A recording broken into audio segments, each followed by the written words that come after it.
नमस्कार साथियों, आज मैं आपको बताऊंगा कॉलम्स के बारे में। देखिए, जब भी आप अपना घर बनाते हैं, आपको अपनी बिल्डिंग की कंस्ट्रक्शन करनी है। आप जब कॉलम बनाएंगे तो कॉलम बनाने से पहले, कॉलम की कास्टिंग करने से पहले आपको बस 3 बातों का हमेशा ध्यान रखना है ताकि आपका कॉलम जो है वो मजबूत व सुरक्षित बन सके।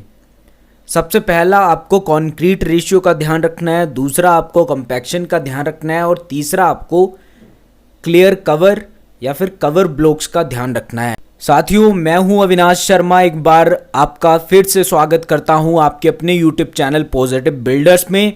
शुरू करते हैं आज की वीडियो को। साथियों, कंक्रीट रेशियो की अगर मैं बात करूं, अगर आपकी कंक्रीट की रेशियो जो है उसमें जो इंग्रेडिएंट होते हैं, जैसे कि आपका सीमेंट है, सैंड है, एग्रीगेट है और पानी है। पानी, सीमेंट, रेत, बजरी गिट्टी, जिस तरह से भी आप समझ सकें, अगर उसका रेशियो सही नहीं होगा, उसकी मात्रा जो है वो सही नहीं होगी, तो आपका कॉलम मजबूत बन ही नहीं सकता। इंडियन स्टैंडर्ड कोड हमें क्या कहता है, सबसे पहले ये जानकारी आपको होनी चाहिए। आपके पास नोटबुक है, नोट कर लीजिए। आप स्टूडेंट हैं तो ज़रूर इस बात को ध्यान में रखिएगा। कॉन्ट्रैक्टर हैं तब भी आपको ये पॉइंट्स के बारे में जानकारी होनी चाहिए, इन बातों की जानकारी होनी चाहिए।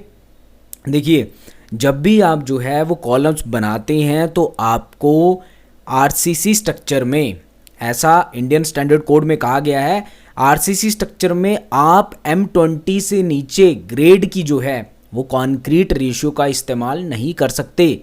अब M20 ग्रेड क्या है? M20 ग्रेड में कौन सी रेशियो बनती है कंक्रीट की? 1:1.5:3 की रेशियो जो है वो M20 ग्रेड की रेशियो होती है, जिसमें 1 बैग सीमेंट का होता है, 1.5 बैग जो है उसमें रेत के होते हैं और 3 बैग जो हैं उसमें एग्रीगेट के होते हैं। उदाहरण के लिए अगर मैं आपको समझाऊं कि 1:2:4 की रेशियो का आप इस्तेमाल नहीं कर सकते, क्योंकि ये जो है वो M20 ग्रेड से नीचे की रेशियो है। इस रेशियो को हम M15 कहते हैं। तो M15 क्या है? 1:2:4 और M20 क्या है? 1:1.5:3।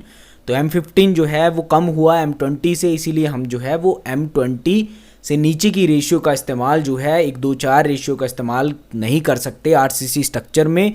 आरसीसी स्ट्रक्चर वो होता है जिसमें स्टील है, और जैसे जो है वो पीसीसी स्ट्रक्चर है तो रिटेनिंग वॉल हो गया आपका, पीसीसी फ्लोरिंग करते हैं हम, फ्लोरिंग जो होगी वो आपकी जो है पीसीसी स्ट्रक्चर है, उसमें स्टील हम नहीं डालते, तो वो पीसीसी स्ट्रक्चर हुआ। तो इस तरह से जो है वो आपको कॉलम की कास्टिंग के समय ध्यान देना है। इस तरह की बड़ी गलती आप ना करें तो बेहतर होगा आपके घर के लिए, आपकी बिल्डिंग के लिए। अब बारी आती है कंपैक्शन की। कंपैक्शन करना क्यों ज़रूरी है? देखिए, जब आप कंपैक्शन करते हैं तो कंक्रीट जो है वो अच्छे से कंपैक्ट हो जाती है, बीच में किसी भी तरह के एयर वॉइड्स नहीं रहते। इसी के साथ जो है वो हनीकॉम्बिंग जैसी समस्या नहीं आती। आपने देखा होगा कि बहुत सारे लोग कंपैक्शन नहीं करते, उसकी वजह से आपके पूरे कॉलम में हनीकॉम्बिंग आ जाती है। कहीं कहीं पर तो सरिया आपकी कंक्रीट से बाहर दिखता है। तो कंपैक्शन ज़रूर करिए जब भी आप जो है वो कंक्रीट की कास्टिंग करें। वाइब्रेटर मशीन की मदद से आप कंक्रीट कॉलम की कास्ट करते समय कंपैक्शन ज़रूर करें। अब बारी आती है आपके कवर ब्लॉक्स की। तो आपने देखा होगा कि हम जब भी कॉलम की कास्टिंग करते हैं, स्लैब की कास्टिंग करते हैं, बीम की कास्टिंग करते हैं, फुटिंग, फाउंडेशन, जो कुछ भी बनाते हैं, जहाँ पर स्टील यूज़ होता है तो स्टील जो है वो आपकी शटरिंग के साथ ना चिपके, इसीलिए हम जो है कवर ब्लॉक प्रोवाइड करते हैं। स्लैब में 20 mm के कवर ब्लॉक का इस्तेमाल किया जाता है, बीम में 25 mm के कवर ब्लॉक का इस्तेमाल किया जाता है, कॉलम में 40 mm के, ध्यान दीजिए 40 mm के कवर ब्लॉक का इस्तेमाल जो है वो कॉलम में किया जाता है, और फुटिंग में जो है वो 50 mm के कवर ब्लॉक का इस्तेमाल किया जाता है।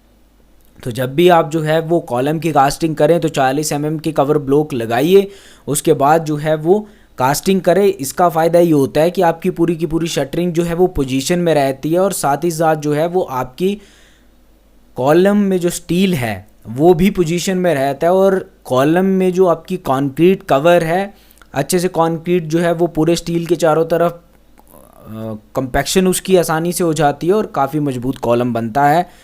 तो आपको जो है वो कंक्रीट की कास्टिंग करते समय, कॉलम बनाते समय आपको कवर ब्लॉक का इस्तेमाल भी ज़रूर करना है। 40 mm का साइज़ जो है वो कवर ब्लॉक का कॉलम में यूज़ किया जाता है।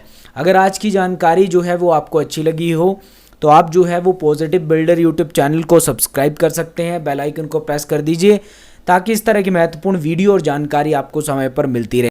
धन्यवाद, आपका दिन शुभ हो।